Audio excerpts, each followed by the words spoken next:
დღეს პირველად საქართველოში მონსტ კვადროციკლებით უნდა გადავალახოთ აბულის მთა, გადავალახოთ მთები, მტევები და ყველაფერი. მოგეთ ეს მონსტრები ყველგან გაივლიან. ჩვენ ვართ ეხლა ახალქალაქში, აქედან ვიწყებთ სიარულს, ამიტომ წავედით, ყველაფერი უნდა გაჩვენოთ, ჩემთან ერთად იმოგზაუროთ. ჩვენი მოგზაურობის პირველი ლოკაცია არის მთა, პატარა აბული, რომელიც დიდი აბულის ქვემოთ მდებარეობს. დიდი აბული სამშხე-ჯავახეთში ყველაზე დიდი მთაა, რომლის სიმაღლეც 3300 მეტრია. გზა და გზა მეცხვარეებით გვხვდებიან კავკასიურ ნაგაზებთან ერთად, რომლებიც აქ 11 დღე მოდიან ფეხით, მაგრამ ამას მოგვიანებით მოგიყვებით. შემდეგი გაჩერება არის აბულის ციხე, ზუსტად ჩემს უკან არის, რომელიც არის ვულკანური წარმოშობის, წარმოიდგინეთ, უფრო ვრცლად მაგ ციხეს უკვე სხვა ვიდეოში გაჩვენებთ. წავედით ახლა მწყებსებთან, უნდა ჩაი დავლიოთ, წარმოიდგინეთ აქედან. ნელ-ნელა მივადგეთ მეცხვარეების დასახლებას. გამარჯობა.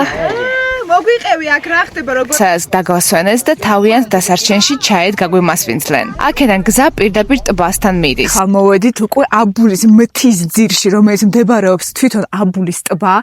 როგორც აქ მითხრეს, თვითონ აქ მაცხოვრებლები ეძახიან ხუხურუს, რას ნიშნავს, არავინ არ იცის, მაგრამ ეგრე ეძახიან. წარმოიდგინეთ, ამ ტბაში ცხოვრობს თევზი.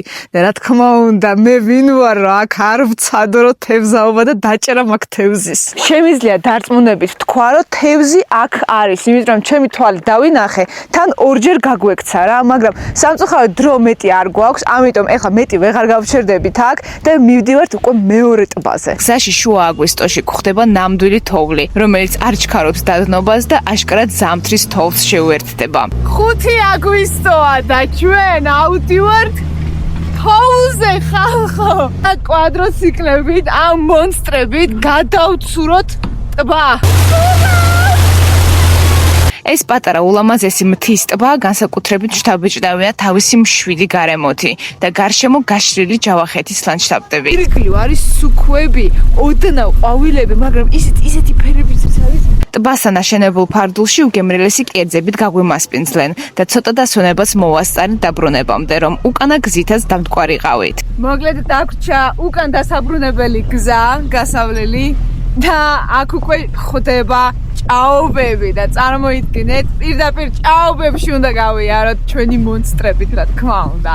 დამთავრდა ჩვენი ტური მონსტრებზე, წარმოიდგინეთ, გავიარეთ 48 კილომეტრი. ჩემი მდგომარეობა კი ხედავთ, სუფთა ამ ტურის მერე ვერ დარჩებით თქვენ, ამიტომ კიდევ ერთი გემრიელი ჭამა გველოდება ამ რესტორანში და მერე უკვე ბანაობა და დასვენება.